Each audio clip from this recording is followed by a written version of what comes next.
coming up, I'm going to go ahead and relay the reasons that guys are giving up on dating in general, and what's the deal about it, and why is there not much being talked about in the press or in psychology papers and research. We don't hear much about it, but I'm going to talk about it tonight here on the real-time version of Depraved and Debaucherous.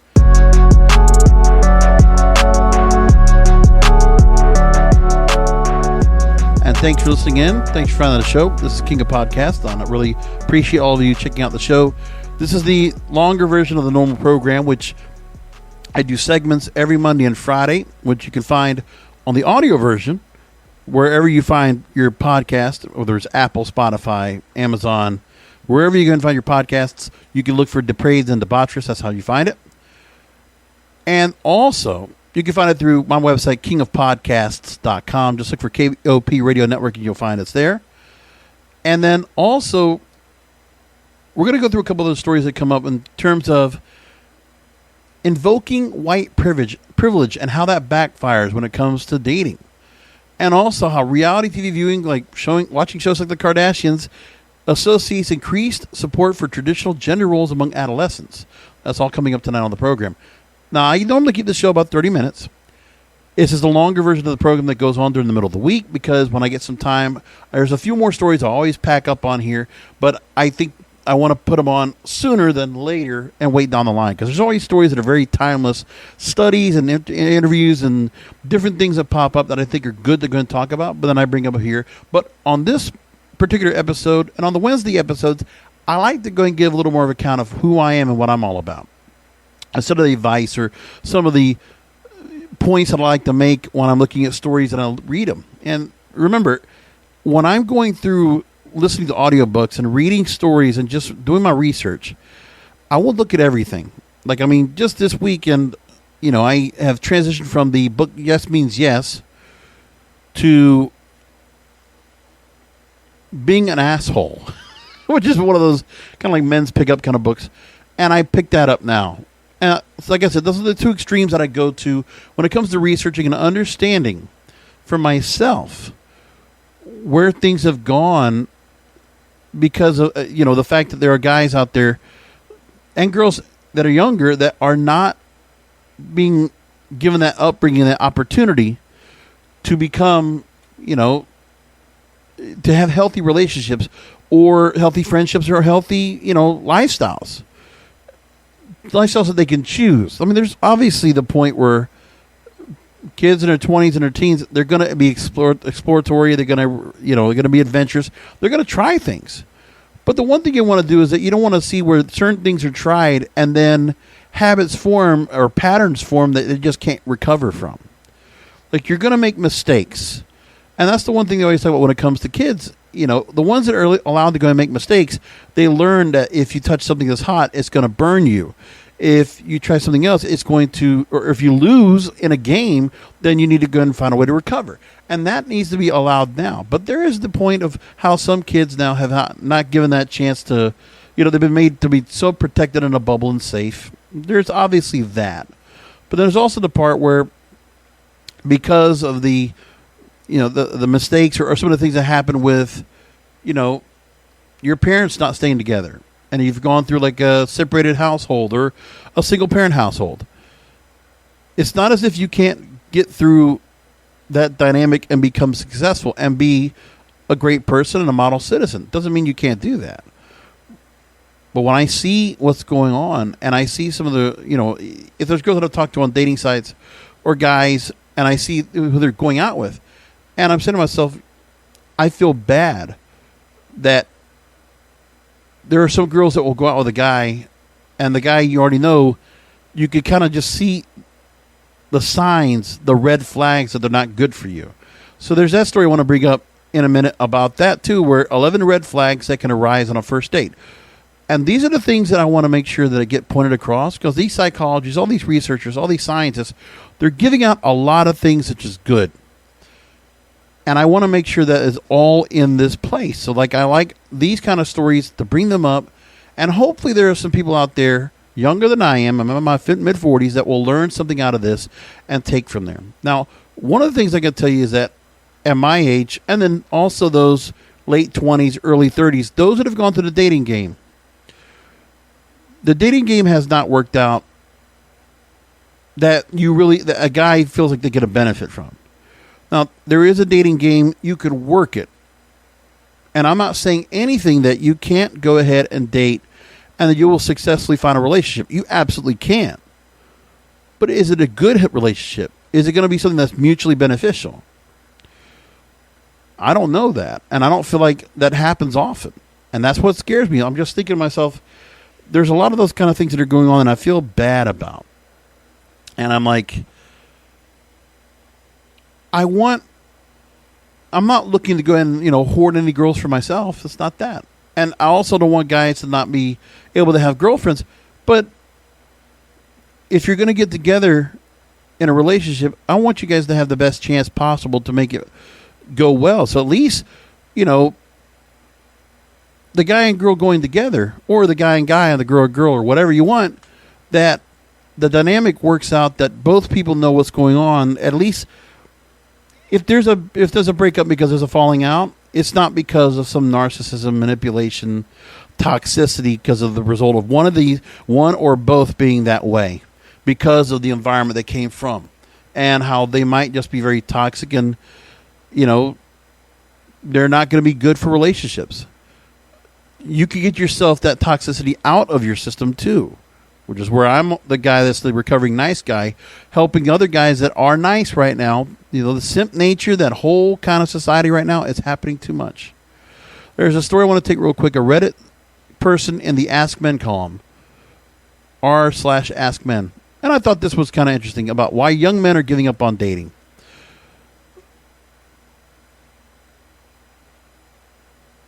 And so one writer talks about, I had to really weigh up the pros and cons of doing this, but last week I decided to unfollow every girl on my Instagram account. And that's not because I'm misogynistic, not at all. It's more to do how the average man has shown how easily disposable he is, how dating apps have completely ruined the dating market. There's a lot more reasons as to why I just decided to go my own way. The constant feeling of wanting affection all stems from social media.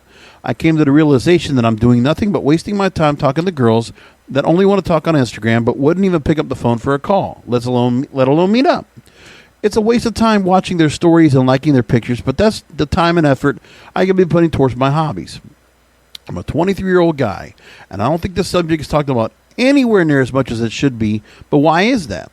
This is a problem that will only get worse over time, and the stats don't lie either. The other thing is that social media, online dating was one thing, but social media absolutely changed the game. Now, there are some guys out there that will say that social media has amplified their game, but it makes it harder to work through. I mean, it's not as easy as if you want to go meet somebody in person, when a woman could go ahead, a young girl can go ahead and use the default Snapchat, Instagram deal to connect, when there's no phone number to ever connect with. And I feel like when you get that, it doesn't mean anything. It just is an online, acquaintance. And that's all it's going to be. And to see if you're able to go ahead and transition from that, maybe that first time real life encounter, from Instagram or Snapchat, and then back to real life again, where you're alone with that woman, or you're together with other friends, and you're able to make it work like that. That's a difficult thing to do. And so one thing you got to ask for is red flags when it comes to actually trying to get to the date. But see, when I read stories, or when I read accounts like that, I think to myself, he's not wrong, because of the fact that there are so many things you have to do in order to get yourself on a date. The work you have to put into it now, it's not as simple just like talking to a girl and just like asking out, because there's so many layers now, so many walls put in front. Plus, pandemic didn't help either. Can't tell me how many times I look at a girl that I might want to talk to, but you know what? I'm a little hesitant to talk to her because she's hiding behind a mask. Because some girls will still wear face masks. And I'm not judging the fact that they're not the reasons for doing it, but you're still seeing that that's happening a lot. And I believe, to me, that is a mechanism to keep isolated, so there's no interaction at all.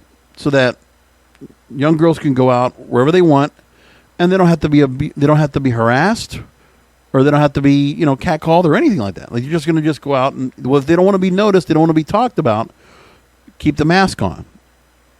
And it's not for COVID reasons. It's for total social isolation. And then how many guys are going to go through those kind of hoops? Then there's the women that are out there that have been really programmed to say, oh, you know what? I don't have to go through the struggle. Like, if I want a sugar daddy, or if I want a guy that's going to spend a lot of money on me, I could just sit behind a paywall, like an OnlyFans. Or I could just have the guy just cash at me all I want. Technology and social media have made it easy for women to get paid. And don't tell me it doesn't happen often, because it does. And so the amount of women that are out there that are just, traditional and might not just be caught up in the whole, because there are those that are obviously high value women, or perceived as high value by men, that could just be seen out in the public eye, and those guys will go after those girls as much as they can. But then the rest of the girls out there are unattainable in some cases. And that's where we're at right now. We're at a dynamic where most guys are trying to go after the top 1% of women. And now the guys, while the women have always gone after the top, 5-10% of men. So not only top 10% play, what about the rest of us? I mean, is it money, status, appearance that's going to be really the difference? Not everybody has all those three things. So what does everybody else do? I mean, you can still find traditional ways to go and meet on a date, and you can make the attempt to go ahead and date and try to go out. But if you're able to get to that point, you also need to watch all the new things that come around a first date and the red flags that can arise. Psychology Today put this out, and they talked about some certain key points about how trying to pressure someone to stay longer after a date or engage in an unwanted kiss is a violation of boundaries. Okay. And then the next part is, if a date is indirect or defensive in response to a reasonable question, it's best to proceed with caution. And if it's difficult to build an emotional connection or feel close with someone without feeling seen or heard by them. Okay.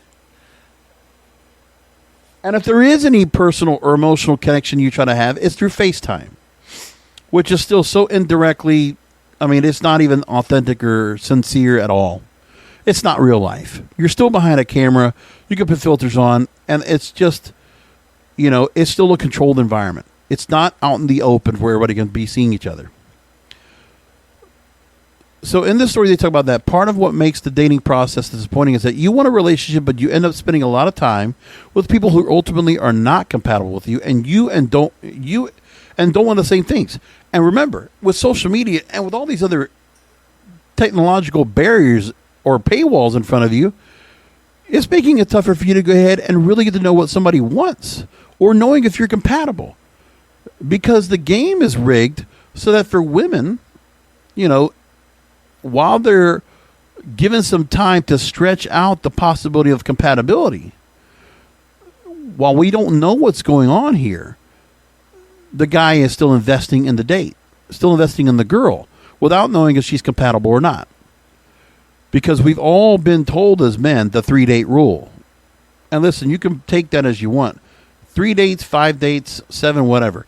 If you're not getting any closer, any more intimate or sexual with the girl, then you're going to ask yourself, what are you in this for? If you don't feel compatibility, at least if you're compatible, you don't expect to go and be sexual right away. If you're after 3 dates, you would hope to be able to be intimate and be able to make out and kiss and hold said girl or guy, whatever. And the girl should be interested in being close to you and showing affection and feelings for you. But if you don't have that and you're still stretching along, going to 4th, 5th, 6th dates, and you feel like you're going nowhere, this is why girls don't like the 3-date rules, because of the fact that, sure, it could be a sexual act right away, and that, if a woman's being prudish, she doesn't want to give it up. I understand that. And that's okay. But I would rather make it that if a girl is not interested, don't string the guy out. But that's what's going on right now, is that guys are getting strung out. I never allowed that to happen. But then the nice guy in me back in those days, I would get to 3 or 4 dates, and honestly, if nothing was going where I was, I reacted poorly. that slightly inner narcissistic tendency of me would then start pressuring the girl as to what's going on, what's wrong with us. And I pushed it and I escalated it and I amplified what was going on. I put a lot of heavy pressure on her. And that will be enough to get her to go away. Because I self-destructed. I hit the self-destruct button, but some girls don't respond to that self-destruct button. They stick around. And they might just give in. But that's not good either.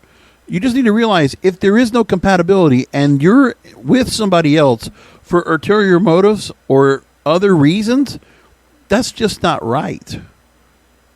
Maybe you don't find interest in somebody, then, take the 3 dates. You want to get the free meal? You want to get, a little bit of attention, affection? Okay, whatever. A little bit of a validation? Fine. But don't string the guy along. There are plenty of other guys that are interested in you if you're going to do that. And to just, take somebody's time like that, it's just out of respect for the guy. I mean, listen, if the guy wants to just jump on your bones, I got it. Well, it's up to you if you want to do that or not. And, of course, the guy needs to be respectful of you while he's trying to do that. Now, in the story, they talk about that. The more quickly you determine whether someone is not the right fit, the more quickly you can make room for the right person. But that's what the guys want. We want to know if it's worth the time to go through because we want to know if you're real or not.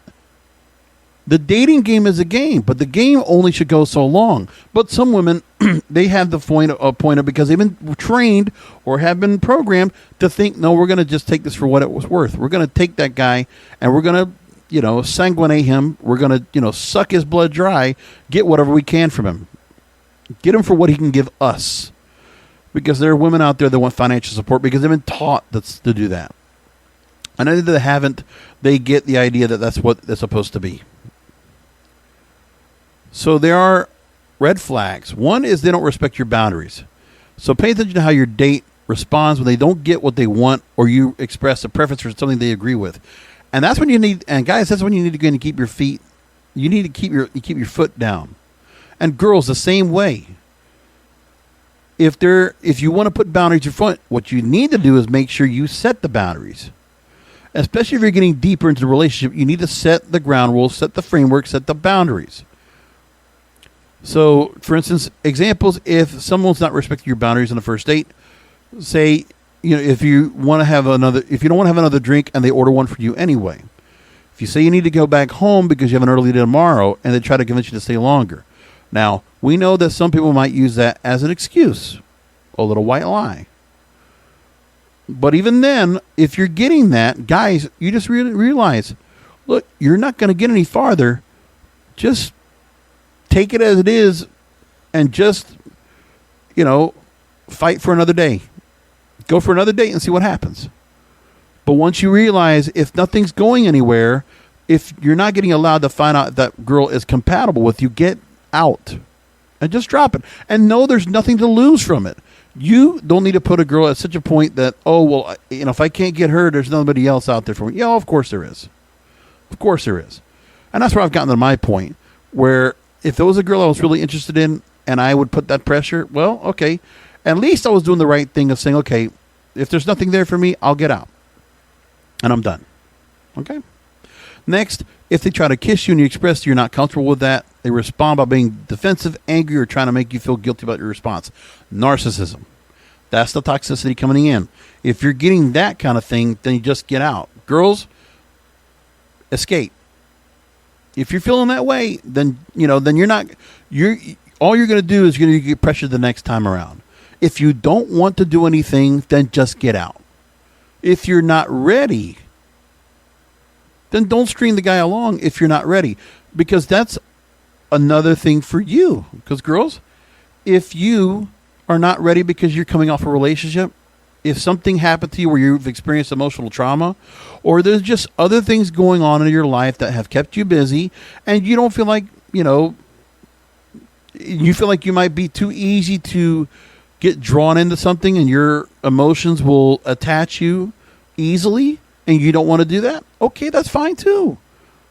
But make it known so you don't do that. Next red flag is if they're rude to others. Then they also talk about if they refer to their ex-partners as crazy. Another theme is about talking poorly about others. So yeah, if they would do that whole negative thing where everybody is criticized. Yeah, red flag. I agree with that. Next, they don't answer reasonable questions directly. They try to make you feel bad for asking one. That's a women thing.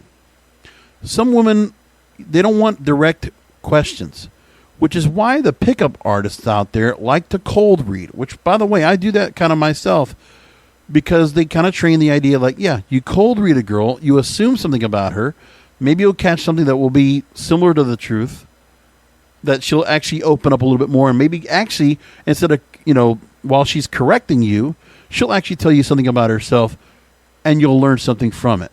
Like, it's manipulative, yes.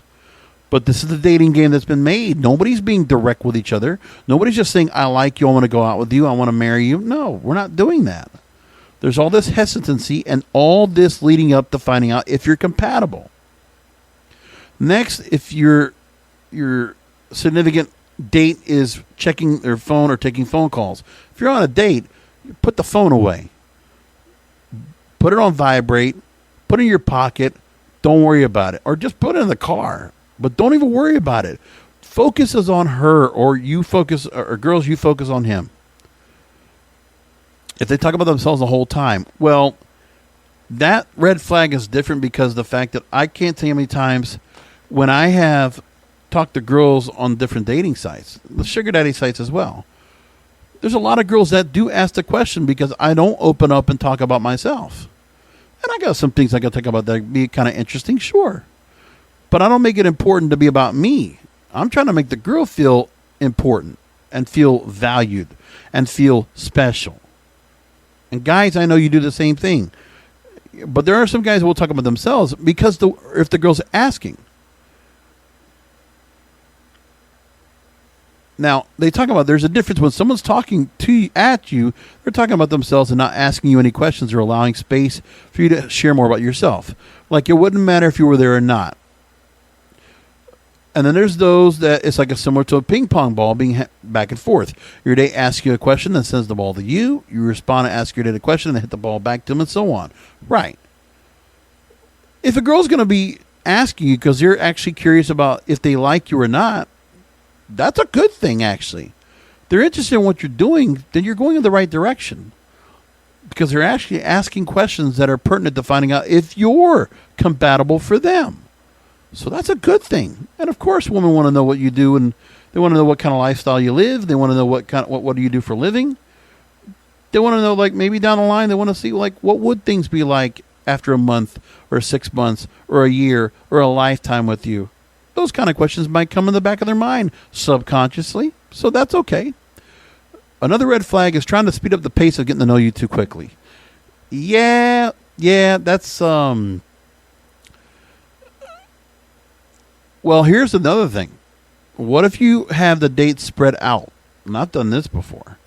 This is a bad habit that I had, where I might have talked to a girl on the phone maybe one or two or three times, but it's over like a month, and everything else was text. And it's like the girl will tell me, well, we haven't spent time together. We haven't gone out yet. And I'm like, or if she's been, if I've been left on read or she goes to me for a while. And then all of a sudden she comes back and I'm saying, well, we've been talking for a couple of months. And I'll hope that line will be enough for her to go ahead and finally say, oh, you know what, we should go out. We should do something. Case in point, there was a website called The Big and the Beautiful. And just to show you the kind of patience that I had. And there was a girl I was talking to.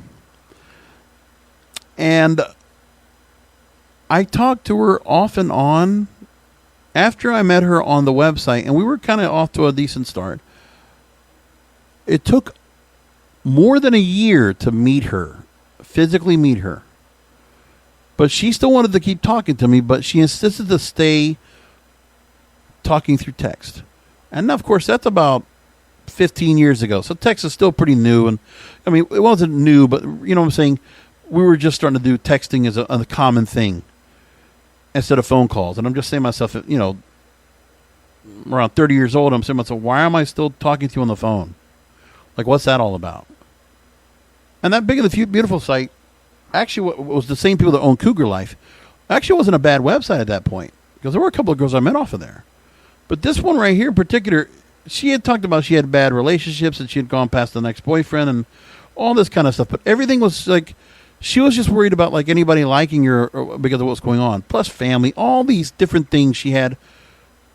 And then I would not talk to her for a while and then I would talk to her again. And it was just so infrequent until I finally got to meet her one day and it was not worth the time. I was like, that's where I should have learned to myself. This girl's not compatible with me. I shouldn't have never waited this long. I did date other girls in the meantime, but I just saw this here and I was just like, that's enough. Next, they give you backhanded compliments, and that's negging, which, you know, that's a pickup artist thing where they always try to use that, especially when you're trying to meet a girl and you're trying to get laid with her that same night or the next day. You know, that's the pickup artist line. All those different pickup artist guys have written books about it, Mystery, Roosh. I know, all those. Now, they use a couple of, you know, examples, and one of them is in here, but I'd never used these lines, but the one I did use was, I don't know if you hear it enough, but I think you're beautiful. And I remember one girl, that negging worked, because there was a girl I did meet. I remember she was working cashier at a gas station. And all I did was, I just ran into her a couple of times, and I just saw her, and she just looked really pretty, and I got her number. And then I met up with her. We went for dinner. And I remember that first night, I dropped that line. I was like, you know, I don't know if you hear this enough, but I think you're beautiful. And she would never let that go. I was like, oh, so you don't hear that. You don't think I hear it that much. She was a little bit perturbed by the line, but she thought it was kind of cute. And I remember I took her to the beach at night, and I was trying to go ahead and make out with her for a little bit, and then she stopped me. I was like, okay. And then we got together the next time. Or no, we went like 2 more dates, and then I went with her to a hotel because we were just like, okay, let's hook up, let's do it. And then I let her kind of dictate the pace of where things were going in the getting together, and it wasn't, the compatibility wasn't there. We were definitely, when it came to intimacy, she wasn't on the same page as me, and it was awkward. And then we didn't see each other again. And that's okay. Another red flag they bring up here is they bring up the topic of sex. And that's where, listen, there are some guys, you don't want to just play nice and just try to pussyfoot talking to a girl because you're afraid of what you're going to say. Listen, if you do bring up something that might be sexual or a little bit double entendre, look, once in a while that's not going to hurt. All right? If you do it a couple times, let's just see what the girl, you know, it's like to get a rise out of her. That's all it is. But yeah, if you're going a little too far, that's one thing. And so they're talking about someone who cares about getting to know you is taking your comfort into consideration, unlikely to discuss sex on a first date. No, like I said, double entendres, you kind of throw something up that might be a little bit, you know, blue in nature. And that's it. Next thing is disregard for concern for safety and your comfort. So if they talk about picking you up, going for a walk at night in a secluded area, meeting in an area that would make you take public transportation late at night, those are red flags, and that they are not going to take your needs or comfort into consideration going forward. That's what they're talking about right there. Okay. I get where they're coming from with that. Now, another thing I wanted to just bring up real quick was this whole notion about white privilege backfiring. Listen, I am not a political person. All I'm saying is politics, unless that's a real point of communication between both of you, maybe you met at a rally, maybe you met at a protest, maybe you met at like an event, you know, or you met in class talking about politics, whatever it might be, you know, it's an environment you can meet somebody that you might just hook up with, especially when it's a like large public gathering. Sure. You might dig somebody you talk to and like, oh, I dig your style, or whatever, and you might find compatibility there. But here's the story they talk about real quick. Listen, this is just what this story says. So, a story that was done, this is in SciPost, by the way.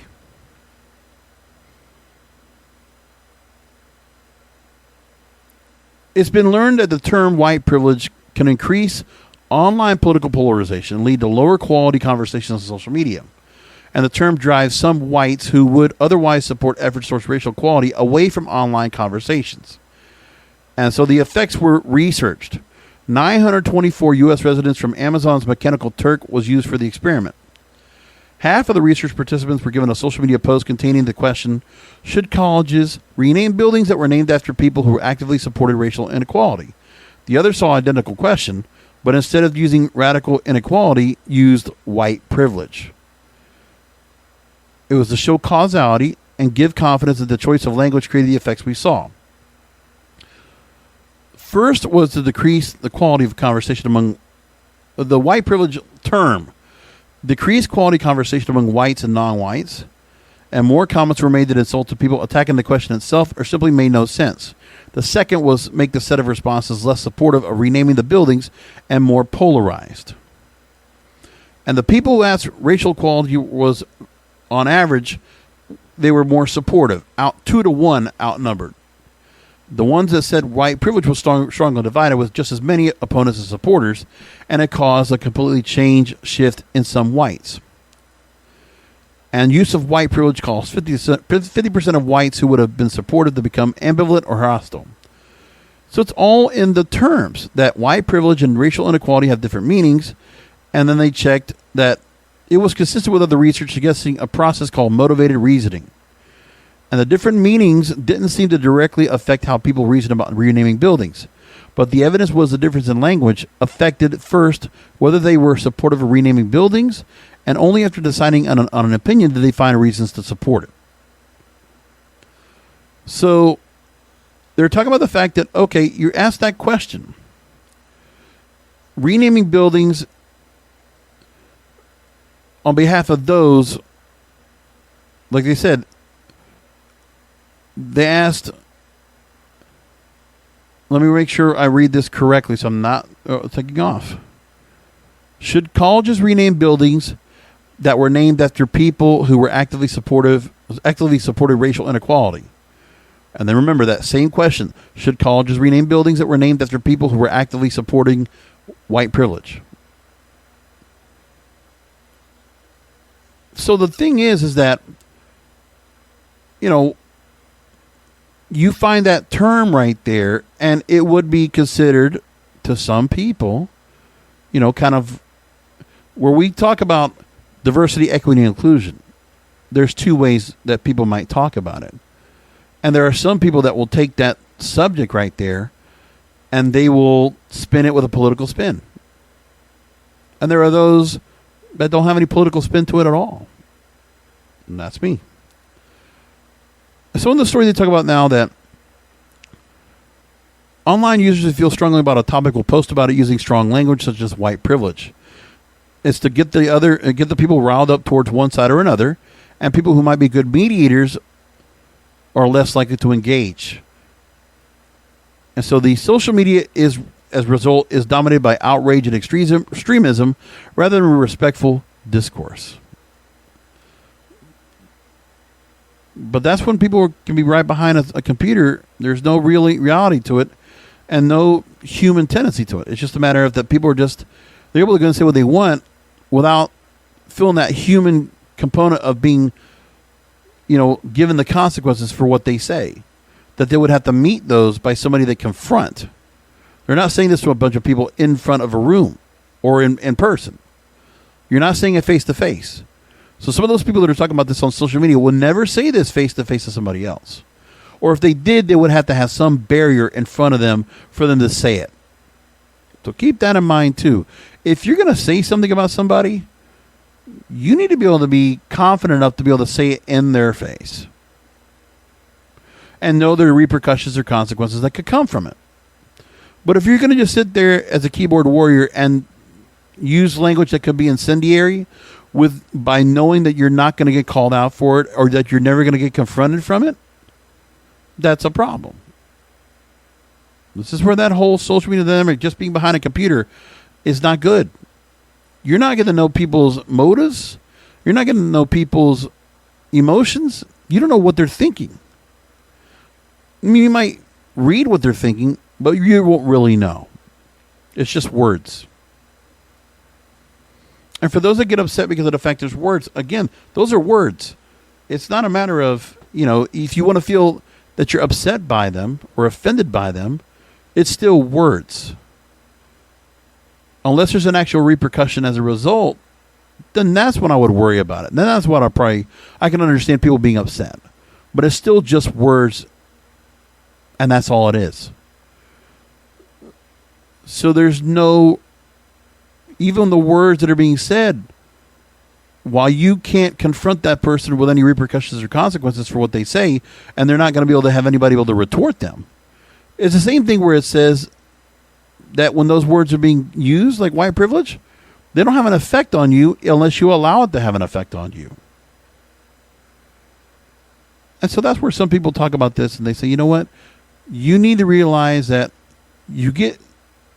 there's everything in politics that will get a rise out of somebody, that will get people's ears perked up. But when you hear about it, you're saying to yourself, okay, well, has anything actually happened yet? It's just words being spent around. Oh, there's a possible bill coming up of this and that. Well, the bill hasn't passed. It's just being discussed. If there's going to be action taken upon those words, then I would be worried. But until then, some people just want to just be pissed off just to be pissed off. That's what I think. Final story before we're going to wrap things up. Reality TV viewing associated with increased support for traditional gender roles among adolescents.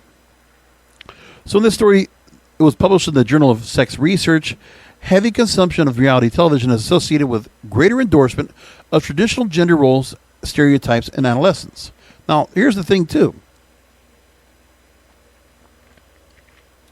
In a lot of these reality shows, you're seeing the family dynamic. When do you not? I mean, I'm thinking right now of a couple off the top of my head. The Kardashians, you see, Ms. and Mrs. You might see Chrisley Knows Best, right? Those kind of shows. But then realize when you see those reality shows, you're still seeing traditional gender stereotypes. And L. Monique Ward, along with colleagues, wrote the following in terms of reference to traditional heteronormative stereotypes. Quote, men are expected to actively pursue sexual relationships, to value women mainly for their physical beauty, and to avoid commitment and emotional attachment. Conversely, women are expected to be sexually passive, to set sexual limits, to use their body and looks to attract men, and to prioritize emotion and commitment. These combined assumptions about the culture's gender roles and sexual roles have been labeled gendered sexual scripts. But we were scripted. These are scripted shows. This is what the audience... So the writers, the producers, directors, the people that are funding this, the network brass, they're still doing shows like this because those shows still bring an audience. I mean, in the Kardashians, do you see a whole lot of anything to do with gay, lesbian, transgender, LGBTQIA, CP, anything like that at all? Is there a lot of that going on, except for the fact that Caitlyn Jenner, going through and living life as a woman? Is there anybody else? I mean, maybe there is, because I don't watch the show. But for the most part, we're still talking about women that are dating men. No, they might be, the men they might be dating. That's what, their choice. But they're also, aren't they all? Yeah, they all have children. No, Khloe doesn't have a child, but Courtney and Kim do. So they're all dating men. So is Chris. And they're all mothers. Traditional gender roles. Because the other part, too, is that they're living like women that are of status, of lifestyle. They might have their businesses. They might have their entrepreneurship. But they're still, they're not living, they're living feminine role stereotypes. Traditional as well. So that's the interesting thing that they talk about. That results show overall gender differences, such as girls being heavier viewers of traditional dramas than boys, and boys more strongly supporting traditional gender roles than girls. Girls and boys are equal, though, on their support of traditional sexual roles. In general, their studies suggest that reality TV viewing might particularly be influential at perpetuating gendered sexual scripts. and there were limitations while racial makeup of their samples and correlational nature of the data, they can't say the data about whether viewership causes changes in these gender sexual scripts are endorsed or vice versa. So it doesn't matter if you're seeing whichever ethnicity, race, any of that. But if you see the most popular shows, the most popular programming, it's still traditional roles. But that doesn't mean there aren't shows out there that might be a different feel for everybody else. There's a lot of shows on streaming especially that cater to various, persuasions, genders, races, everything under the sun. Anything that will check all the boxes. Diversity, equity, inclusion. Even on television. You can find more of that right now than anything else on streaming. There's 500 shows that are being produced every year. So it's very much there for you. But in this study, they're showing that the children that are watching these shows or catching some of these shows and consuming it, they're supporting traditional gender and sex roles, regardless of gender. Interesting. There you go. And that's my show for tonight. Another Wednesday night in the book. I appreciate all of you listening into the program. The in real life edition of Depraved and Debaucherous. Thanks for listening in. Of course, please make sure to go and download the episodes wherever you find it. Subscribe to the show. And if you're catching on the YouTube, it's going up tonight as I put it up on Wednesday. So these episodes on Wednesday are basically next day. I'm recording them tonight like I normally do my other shows, and I put them up after that. And so it's available on Wednesday for everybody to go and catch it. That's what I'm going to try to normally do. And you'll still have the episodes that come up on the audio end Mondays and Fridays. For those of you that are watching this on YouTube, the regular mini episodes drop Mondays and Tuesdays. And then this episode of Depraved and Debaucherous, the weekly in real life episodes, are on Wednesdays. Unless I change it otherwise. But I'm going to try to keep up the schedule doing it on Wednesday or Tuesday nights going into Wednesday because I have the time for it. And it's not a long show. I just have a few extra stories that I always want to bring up here. And I want to just recount some things that I think are important for all of you out there. So if you have anything you want me to bring up on the program, by all means reach out to me, kingofpodcasts@yahoo.com, or follow me on social media and ask me there at King of Podcasts with an S, Twitter, Facebook, TikTok, or Instagram. Anyway, I'm going to leave it there. Come back next time. And remember that we are all a little depraved and debaucherous.